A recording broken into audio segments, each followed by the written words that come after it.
సమాజ అభ్యున్నతిని కోరుకునే యువకులారా, దేశభక్తి, ధర్మబోధ, శాస్త్ర ప్రామాణికత, సమాజ సమస్యలపై అవగాహన ఇవి 4 సమాజంలో ప్రతి మనిషికి ఉండాల్సినవి. ధర్మం లేకుండా దేశం నిలబడదు. భారతదేశం అంటే కేవలం భూభాగం మాత్రమే కాదు, మన ప్రాచీన మహర్షుల తపస్సుతో నిలిచిన ధర్మభూమి. మన సంస్కృతి చెబుతోంది, రాజ్యం బలంగా ఉండాలి అంటే ముందు సమాజం ధార్మికంగా ఉండాలి. ఈ రోజు మనకు డబ్బున్నది, అలాగే టెక్నాలజీ కూడా ఉన్నది, కానీ ధర్మబద్ధమైన జీవనం తగ్గిపోతుంది. అక్కడి నుండే సమస్యలు మొదలవుతున్నాయి. అసలు ధర్మం అంటే ఏమిటి? ధర్మం అంటే కేవలం మతాచారం మాత్రమే కాదు, సత్యం మాట్లాడడం. ధర్మం అంటే తల్లిదండ్రులను గౌరవించడం. ధర్మం అంటే పెద్దల్ని గౌరవించడం. ధర్మం అంటే దేశాన్ని ప్రేమించడం. ధర్మం అంటే అవినీతి చేయకుండా ఉండడం. అలాగే ముఖ్యంగా ధర్మం అంటే బలహీనుణ్ణి ఆదుకోవడం. ఇవి ధర్మాలంటే. మహాభారతంలో విదురుడు ధర్మం చెడిపోతే రాజ్యం నశిస్తుంది అని చెప్తాడు. అయితే ఈనాడు సమస్య ఏమిటంటే, ఈ రోజు రాజకీయాల్లో వ్యక్తి పూజ ఎక్కువైపోతోంది. విలువలతో కూడిన రాజకీయాలు తగ్గిపోతున్నాయి. ఎన్నికల సమయంలో మాత్రమే ప్రజలను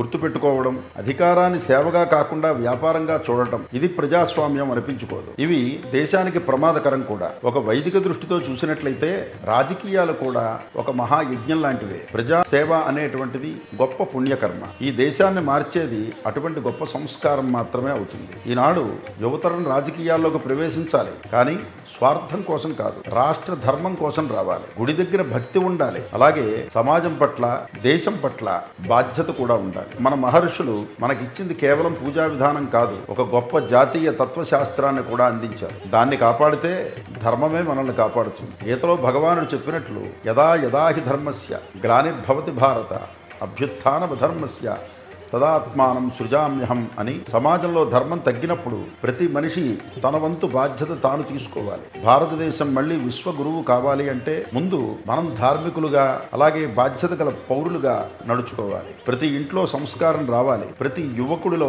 దేశభక్తి మేల్కొనాలి, ప్రతి నాయకుడిలో రాజధర్మం ఉండాలి. ఈ దేశాన్ని మార్చగలిగేది కేవలం ప్రభుత్వాలు కాదు, జాగృతమైన ప్రజలు. అందుకే నేను ఒక మాట చెప్తున్నాను, ధర్మాన్ని తెలుసుకోవాలి, ధర్మాన్ని ఆచరించాలి, ధర్మాన్ని రక్షించాలి. ముఖ్యంగా 5 విషయాలు గుర్తుపెట్టుకోవాలి. ధర్మం లేని రాజకీయాలు దేశాన్ని బలహీనపరుస్తాయి. ప్రజాసేవ కూడా ఒక మహాయజ్ఞం లాంటిది. సంస్కారం లేని స్వేచ్ఛ సమాజాన్ని నాశనం చేస్తుంది. భారతదేశం ఎన్నికలతో కాదు, మహర్షుల తపస్సుతో నిలిచింది. రాజకీయాలకు కావలసింది కేవలం వ్యూహాలు కాదు, రామాయణ భారతాలు కూడా చాలా అవసరం. గుర్తుపెట్టుకోండి ప్రజలారా, అప్పుడే మన రాష్ట్రాన్ని అభివృద్ధి మార్గంలో చూడగలుగుతాం.